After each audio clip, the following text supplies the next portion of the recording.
चलिए, हम पढ़ाए थे इसके पहले आपको दर्पण। क्या पढ़ाए थे? सबको याद है ना दर्पण के बारे में? कोई दिक्कत तो है नहीं आपको? चलिए, मैं साइड में यहाँ लिख दे रहा हूँ क्या क्या आप पढ़े थे। ठीक, क्या लिखा हुआ है? दर्पण। फिर इसके बाद क्या था? दर्पण का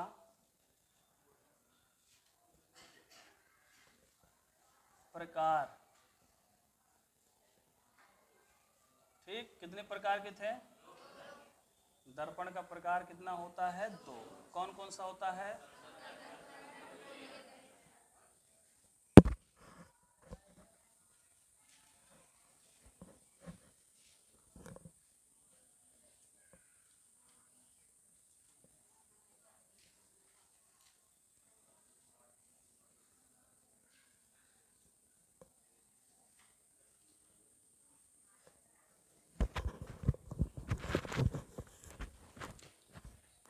चलिए, यही पढ़ाया गया था ना आपको। पिछली क्लास में हम लोग पढ़े थे दर्पण। क्या पढ़े थे? दर्पण, जिसको इंग्लिश में क्या कहा जाता है? मिरर। क्या कहा जाता है? मिरर। तो मिरर के बारे में अच्छे से समझ में आ गया ना सबको? कोई दिक्कत नहीं ना है? ठीक, मिरर के बाद मैंने दर्पण को बताया था कि दर्पण दो प्रकार के होते हैं। कितने प्रकार के? दो। एक होता है समतल दर्पण और एक होता है गोली दर्पण। और उसमें से समतल दर्पण के बारे में भी बता दिया गया था। किसके बारे में? समतल दर्पण के। समतल दर्पण का बताया गया था कि जिसका परावर्तक पृष्ठ क्या हो? चिकना हो या पालिशदार हो, वो कौन सा दर्पण होता है? क्लियर हो गया ना? तो परिभाषा इसका बताया गया था कि वह दर्पण जिसका परावर्तक पृष्ठ चिकना हो या पालिशदार हो, उसे क्या कहते हैं? क्लियर, समझ में आ गया ना? अच्छा, समतल दर्पण का हम लोग फिगर बनाए थे।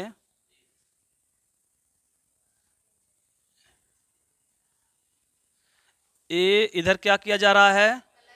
एक कलई किया जा रहा है। क्लियर हो गया ना? अच्छा, कलई मैंने बोला था किस रंग का होता है? लाल ऑक्साइड या नीला ऑक्साइड। ये क्वेश्चन में बन सकता है, आपको याद होना चाहिए। ये जो हिस्सा है, एक ऐसा हिस्सा है कलई किया हुआ, कलई किया हुआ भाग या सतह बोल सकते हैं। और ये जो कलई किया हुआ भाग है, एक किसका होता है? नीला ऑक्साइड या लाल ऑक्साइड। कोई प्रॉब्लम किसी को नहीं? अच्छा, इस पर जब प्रकाश की किरणें गिरेगी या आपतित होती है, क्या होती है? आपतित। जब प्रकाश की किरणें इस पर यानी इस पालिशदार या चिकने सतह पर आपतित होती है, तो यहाँ टकराया कि नहीं टकराया? तो मैं बोला था टकराने वाले को हम बोलते हैं फिजिक्स में परावर्तन के पश्चात। जहां टकराया वहां पर मुंह से क्या निकलेगा? परावर्तन के पश्चात। तो जाएगा यहाँ पर कि समतल दर्पण पर गिरने वाली किरण परावर्तन के पश्चात उसी माध्यम से क्या होता है? वापस चला जाता है। वापस गया कि नहीं गया? ये तीर हो गया गिरने वाली का, और यहां से टकरा के ये कौन सा हो गया? वापस जाने वाले। तो वापस जाने वाली को बोलते हैं परावर्तित। क्या बोलते हैं? परावर्तित किरण। और गिरने वाली किरण को क्या बोलते हैं? आपतित किरण हो गया। और इस बिंदु से एक सीधी लंब रूप रेखा खींचते तो इसका नाम क्या होता है? अभिलंब। क्या होता है? अभिलंब। ये हो गया था ना समझ में? ऐसी घटना केवल समतल दर्पण पर होती है। किस पर होती है? समतल दर्पण पर। कोई दिक्कत? अब इसकी 4-5 गुण बताया गया था ना, वो चारों पांचों गुण आपको याद होगा कि नहीं याद है? पहला गुण क्या था? पहला गुण ये था कि समतल, आप सुनिएगा केवल ध्यान से, समतल दर्पण के द्वारा बना प्रतिबिंब आभासी वह क्या होता है? बस इतना हम लिखेंगे, पूरा नहीं लिखेंगे क्योंकि लिखवा चुका हूं। प्रतिबिंब कैसा होता है? सीधा व आभासी। कोई प्रॉब्लम? दूसरी पॉइंट क्या था? हाँ, समतल दर्पण के द्वारा जो प्रतिबिंब की लंबाई होती है और जो वस्तु की लंबाई होती है, दोनों क्या होते हैं? बराबर। मतलब यहां लिख सकते हैं वस्तु की लंबाई बराबर, वस्तु की बराबर कौन सी लंबाई? प्रतिबिंब की लंबाई। इस संक्षिप्त में हो रहा है ताकि आपको हमेशा के लिए क्या रहे? याद रहे। समतल दर्पण का पहला गुण ये होता है कि उसका जो प्रतिबिंब बनता है वो कैसा होता है? सीधा हुआ, आभासी। दूसरा है वस्तु की लंबाई और प्रतिबिंब की लंबाई क्या होती है? बराबर होती है। तीसरा गुण ये बताया गया था कि अगर समतल दर्पण के सामने यदि कोई वस्तु जितनी दूरी पर रखी जाती है उसका प्रतिबिंब भी क्या होता है? उतनी ही दूरी बनता है कि पीछे बनता है? पीछे बोलिएगा। क्या बोलिएगा? पीछे। तो इसको कैसे बोलेंगे? वस्तु की दूरी बराबर प्रतिबिंब की दूरी। आपस में क्या होती है? सही है कि गलत? अबे फिगर से भी समझेंगे हम लोग, कोई प्रॉब्लम नहीं ना है। चौथा पॉइंट दिखाई दे रहा है। चौथा पॉइंट क्या इसमें? चौथा में बताया था कि यदि कोई व्यक्ति अपनी ऊंचाई को पूर्ण देखना चाह रहा है, किसी समतल दर्पण में अपनी पूरी लंबाई देखना चाहता है, तो दर्पण कैसा होना चाहिए? उसका आधा होना चाहिए। उस लंबाई का क्या होना चाहिए? मतलब यच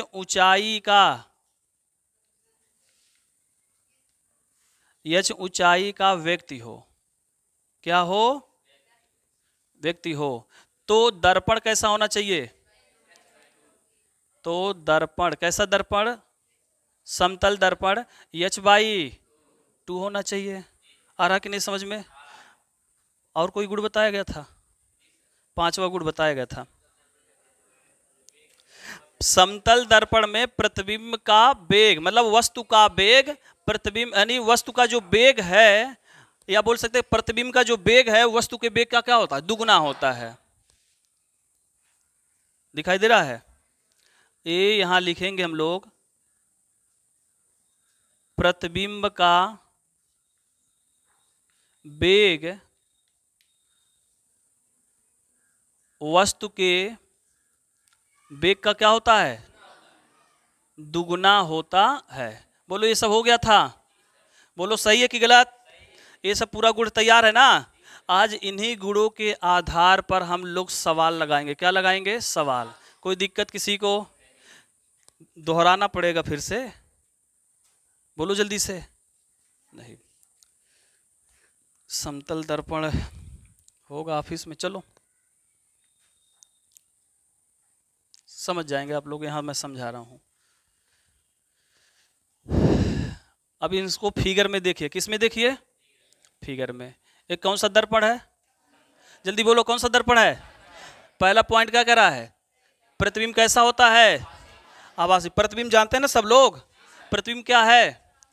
जब हम दर्पण के सामने खड़ा होते हैं तो दर्पण में जो आकृति दिखाई देती है वो आकृति क्या होती है? प्रतिबिंब होती है। कोई दिक्कत किसी को? नहीं। अब समतल दर्पण के सामने कोई वस्तु रखेंगे। मान लीजिए ये वस्तु रख दिया गया, इसका नाम क्या है? वस्तु। तीर लग गया, इसे फिजिक्स में पढ़ाएंगे हम लोग। ये नहीं कि वस्तु बोल दिए तो पूरा उसमें शर्ट बनाइए, तो जूता बनाइए, तो मोजा बनाइए, डंडा बनाइए, किताब बनाइए, गमछा बनाइए, बैग बनाइए। ये कुल वस्तु नहीं दर्शाना है। बस वस्तु लिखें तो ऐसे तीर लगा देंगे तो हम क्या समझ जाएंगे कि वस्तु बन गया। कोई दिक्कत नहीं। अब यहाँ पर वस्तु को अगर यहाँ पर रख दिया गया है ना, इसके समतल दर्पण के सामने, तो इस वस्तु का जो प्रतिबिंब बनेगा वो कैसा बनेगा? सीधा हुआ। क्या बनेगा? पहला समझ में आ गया सबको? दूसरा पॉइंट कह रहा वस्तु की लंबाई प्रतिबिंब की लंबाई के क्या होती है? बराबर होती है। मतलब वस्तु की लंबाई 5 सेंटीमीटर है तो इसमें जो प्रतिबिंब बनेगा वो भी कितने लंबाई का बनेगा? 5 सेंटीमीटर का बनेगा। ये आ गया समझ में ना? आगे तीसरा कह रहा वस्तु की दूरी और प्रतिबिंब की दूरी आपस में क्या होती है? बराबर। कैसे? अगर 5 सेंटीमीटर 10 सेंटीमीटर की दूरी पर वस्तु रखा है इस दर्पण से, तो दर्पण के पीछे भी कितने सेंटीमीटर पे बनेगा? 10 सेंटीमीटर पर इसका प्रतिबिंब भी बनेगा। ये आभासी है। ये क्या है? कोई दिक्कत? आभासी हमेशा कैसे दर्शाएंगे? डॉट डॉट डॉट से। कोई प्रॉब्लम किसी को? अगर यहाँ पर ए बी है तो यहाँ हो जाएगा ए डैश बी डैश। कोई दिक्कत? ये आ रहा समझ में? तीसरा कि अगर 10 सेंटीमीटर की दूरी पर वस्तु है तो इसका प्रतिबिंब भी कितनी दूरी बनेगा? क्लियर? अगर 5 सेंटीमीटर ऊंचाई का वस्तु है तो उसका प्रतिबिंब भी कितनी ऊंचाई का बनेगा? 5 सेंटीमीटर का ही बनेगा। बात समझ में आ रहा है? अगर समतल दर्पण में हम खड़े हो जाते हैं तो हमारी प्रतिबिंब कैसा बनता है? सीधा बनता है और आभासी बनता है। क्या आ रहा समझ में? आगे पांचवा पॉइंट, चौथा पॉइंट है, यच ऊंचाई का कोई व्यक्ति हो, उसे दर्पण में अपना पूरा प्रतिबिंब देखना हो। पूरा क्या देखना हो? प्रतिबिंब देखना हो। तो वहां पर दर्पण कैसा होना चाहिए? उस व्यक्ति की लंबाई का आधा होना चाहिए। कहने का मतलब है, अगर ये समझिएगा, ये बन गया एक व्यक्ति, कोई प्रॉब्लम? बन गया, और इस व्यक्ति की लंबाई ये चुरकी है। चलो, इस व्यक्ति की लंबाई अगर है 6 फुट, कितना फुट? 6 फुट है। तो 6 फुट है और इस 6 फुट को व्यक्ति को दर्पण में पूरा अपनी इस 6 के 6 फुट देखना है। तो दर्पण कितना होना चाहिए? 3 फुट का होना चाहिए। कितने फुट का होना चाहिए? आया कि नहीं समझ में? अगर मैं 6 फुट का हूं तो पूरी शरीर का, पूरी यानी कौन से बोलते हैं, पैर से लेकर सिर तक पूरी इमेज देखना है। तो अगर 6 फुट का हूं तो दर्पण कितने फुट का होना चाहिए? कोई दिक्कत? ये ऐसे दिमाग में आ गया होगा। अगला पॉइंट क्या है? प्रतिबिंब का वेग वस्तु के वेग का कितना गुना? 3 गुना, दुगुना होगा। आई देखो, समतल दर्पण बन गया। कोई दिक्कत? अब यहां से निरहुआ चलेगा। कौन चलेगा? ये देखो चल रहा है, ठीक। अब इसकी वेग अगर 5 मीटर प्रति सेकंड है तो इसका प्रतिबिंब भी कितना बनेगा? दुगुना हो जाएगा। कितना हो जाएगा? 10 मीटर प्रति सेकंड के वेग से हो जाएगा। कोई दिक्कत? अब सवाल लगाना जाए। हाँ, चलो सवाल शुरू किया जाए। समझ में आ गया? इधर फिनिश कर दे। यदि गुण याद है समतल दर्पण का तो आप सवाल लगा ले जाएंगे, अन्यथा नहीं लगा पाएंगे। चलिए, क्वेश्चन नंबर 1, और ध्यान रहे किस पर सवाल लगाने जा रहे हैं हम? समतल दर्पण पर आधारित। समतल दर्पण पर आधारित प्रश्न। चलिए, पहला question, question number 1। Question number 1,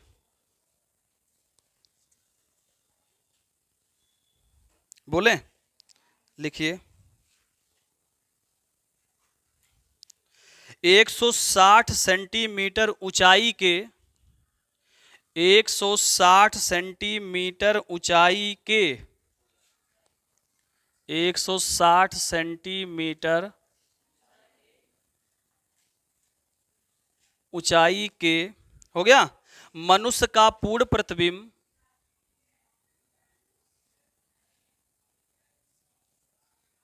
मनुष्य के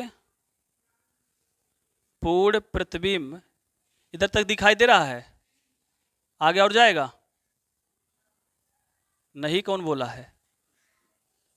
बस 160 सेंटीमीटर ऊंचाई के मनुष्य के है कि मनुष्य का पूर्ण प्रतिबिंब देखने के लिए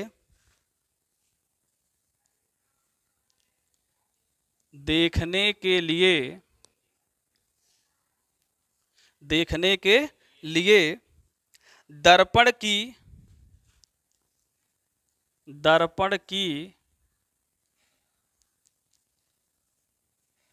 आवश्यक अधिकतम ऊंचाई कितनी होगी? अधिकतम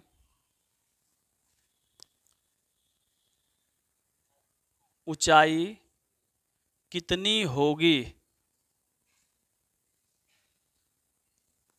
चलिए, कितना होगा? आया कि नहीं समझ में? आप बताओ, पेन उठाए हो क्या? नहीं उठाए ना? बस सवाल पढ़ते ही तुरंत जवाब दे दिए कि नहीं दे दिए? तब बताओ इससे बेहतर क्या चाहिए?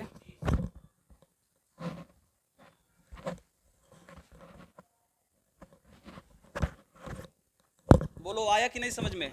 सभी लड़कियों को आ गया? आ गया अच्छे से? एक बार देखो, अब हम सवाल पढ़ रहे हैं, ध्यान दीजिएगा। लिखा है 160 सेंटीमीटर ऊंचाई के मनुष्य का पूर्ण प्रतिबिंब देखने के लिए दर्पण की आवश्यक अधिकतम ऊंचाई कितनी होगी? तो यहाँ पर देखिए गुण नंबर कौन सा लागू होने वाला है? 4। कह रहा है यह ऊंचाई का अगर कोई व्यक्ति हो और वो अपना पूरा प्रतिबिंब देखना चाहता है तो उस व्यक्ति की लंबाई का क्या कर दीजिए? तो कैसे करेंगे? हल कैसे करेंगे? लेकिन आंसर तो दे ले गए, आंसर तो आ गया कि 80 सेंटीमीटर आएगा, परंतु उसको कैसे लगाएंगे इसको ध्यान देना है। कैसे लिखेंगे? देखिए यहां लिखेंगे दर्पण की अधिकतम ऊंचाई। क्या लिखेंगे? दर्पण की अधिकतम ऊंचाई। हाई ऊ मतलब जान जाएंगे ना, उल्लू नहीं समझेंगे। हाँ तो ऊंचाई समझिएगा। दर्पण की अधिकतम ऊंचाई बराबर लिखेंगे मनुष्य की ऊंचाई, मनुष्य की बटे 2। तो मनुष्य की ऊंचाई कितना है? बटे 2 कट के 80 सेंटीमीटर आ गया। आंसर लिख दीजिए। बोलो आया कि नहीं आया? आ गया समझ में? चलें आगे सवाल बढ़े? हाँ रहने दिए, अभी नोट करिएगा, आगे हम बढ़े। हाँ कोई दिक्कत? क्वेश्चन नंबर अभी फिनिश नहीं करेंगे, ऐसे रहने दे रहे हैं, आगे बढ़िए। क्वेश्चन नंबर क्या है? दूसरा है। लिखिए दूसरा नंबर, बोले लिखिए। यदि एक समतल दर्पण के सम्मुख, यदि एक समतल दर्पण, यदि एक समतल दर्पण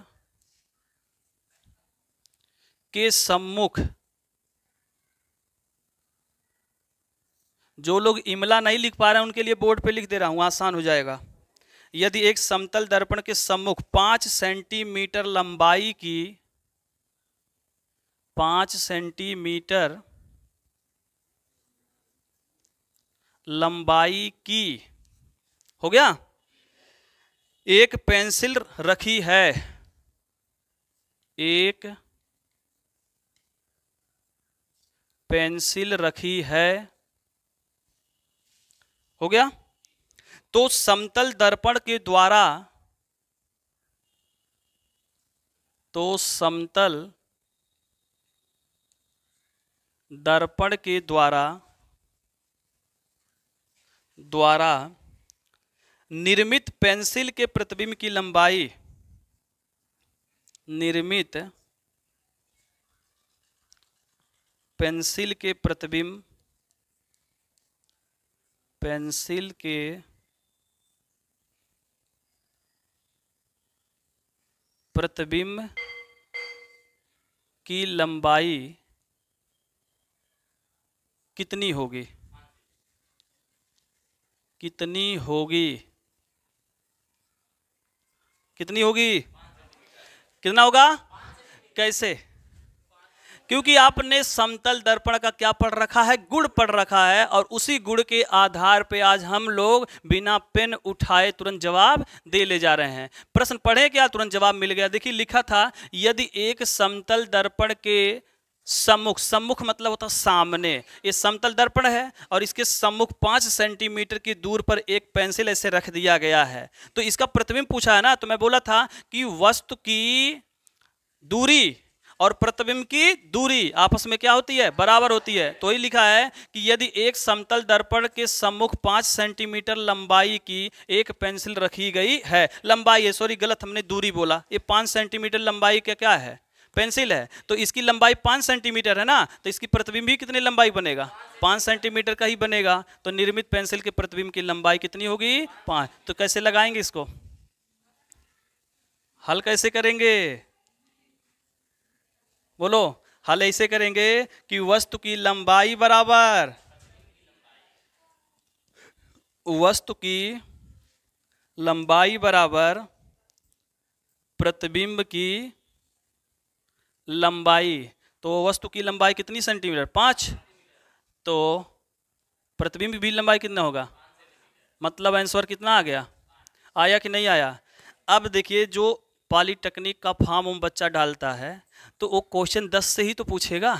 तो ऐसे ही क्वेश्चन पूछता, जो नहीं पढ़ा रहा था तो इतना बड़ा भयंकर सवाल देखेगा, कहेगा इसे लगेगा, है कि नहीं है? हाँ, जो लोग कहते हैं कि एक मिनट के अंदर 4 क्वेश्चन सॉल्व किया, ऐसा ही सॉल्व करता है। ऐसा क्वेश्चन मिल गया ना, अब पढ़ लिए तुरंत गोला मारेंगे कि नहीं मारेंगे? तो आखिर यही हुआ, ऐसे पढ़ाई करिए तो आपको आसान हो जाएगा। कोई दिक्कत हुआ? कोई प्रॉब्लम किसी को? लड़कियों में, लड़कों में नहीं है ना? चलिए क्वेश्चन नंबर 3 लिखिए। क्वेश्चन नंबर 3 बोले, लिखिए 2014 में पूछा गया सवाल है। लिखिए, समतल दर्पण के सामने, ये वाला फिनिश कर देना इधर का, कोई दिक्कत तो है नहीं? क्या बोला गया है? हाँ, समतल दर्पण के सामने, क्वेश्चन नंबर 3 है, समतल दर्पण के सामने, हो गया, एक वस्तु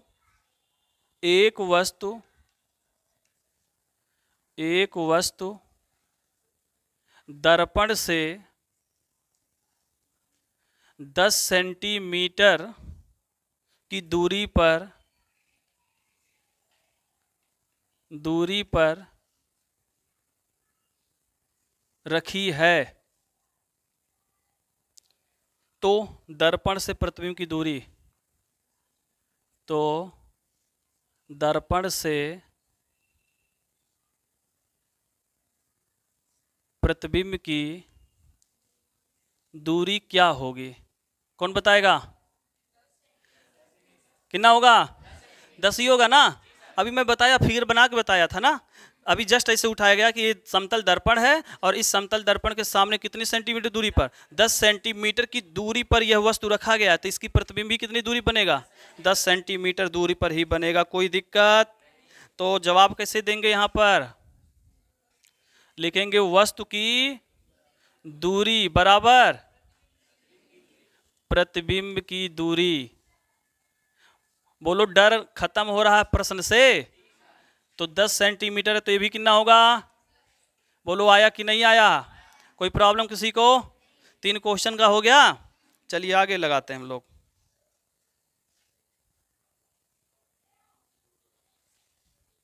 हो गया? आगे सवाल लिखिए। ये सवाल सबका नोट हो गया है? कोई दिक्कत? फिनिश कर दें? 1 सवाल, 2 सवाल और 3 हो गए। अब इधर का मैं फिनिश करने जा रहा हूं।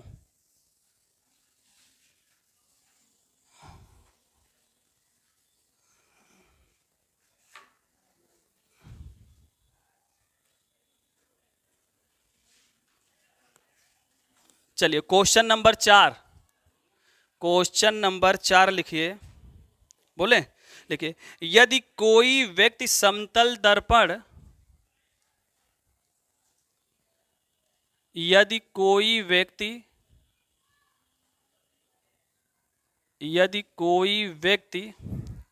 समतल दर्पण के सम्मुख, समतल दर्पण के सम्मुख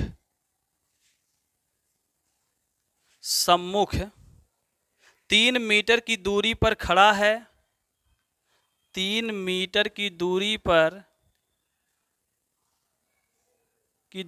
पर खड़ा है,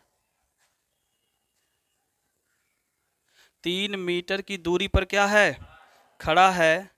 तो व्यक्ति से प्रतिबिंब, तो व्यक्ति से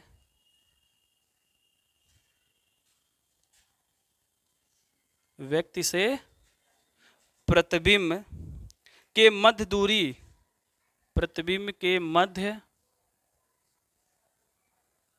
दूरी का मान क्या होगा? दूरी का मान क्या होगा?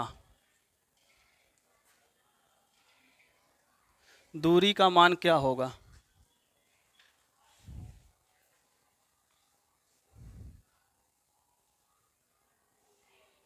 बोलो जल्दी से, कितना हो जाएगा आपके मन में? कितना, हाँ कितना होगा?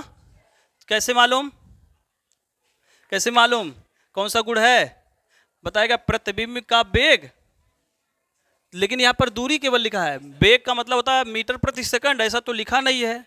तो यहाँ लिखा है यदि कोई व्यक्ति समतल दर्पण के सम्मुख 3 मीटर की दूरी पर खड़ा है, समतल दर्पण है इसे 3 मीटर की दूरी पर खड़ा है, तो व्यक्ति से प्रतिबिंब के मध्य दूरी पूछा है। प्रतिबिंब के मध्य दूरी का मान क्या होगा? इसका जवाब कैसे देंगे आप? कितना होगा? नहीं मालूम? 6 मीटर आएगा। कितना मीटर? अब कैसे आएगा मैं बता रहा हूं, चलो देखो कैसे। आपको पता है कि समतल दर्पण से व्यक्ति की दूरी कितनी है? बोलो जी।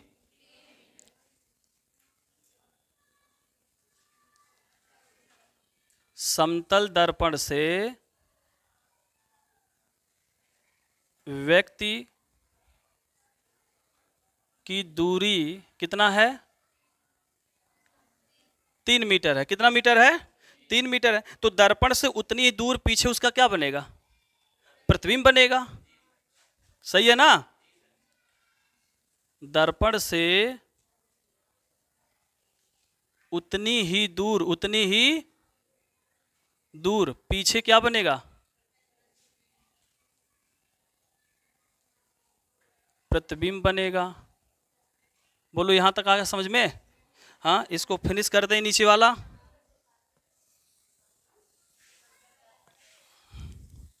इतना आगे समझ में? समतल दर्पण से, समतल लिखे हैं, द लगा दीजिए। समतल दर्पण से व्यक्ति की दूरी कितना है? 3 मीटर। तो दर्पण से उतनी ही दूर पीछे क्या बनेगा? प्रतिबिंब। मतलब 3 मीटर पे क्या बनेगा? प्रतिबिंब बनेगा। लेकिन अब हमसे पूछा क्या था प्रश्न में कि प्रतिबिंब के मध्य दूरी क्या होगा, यही ना?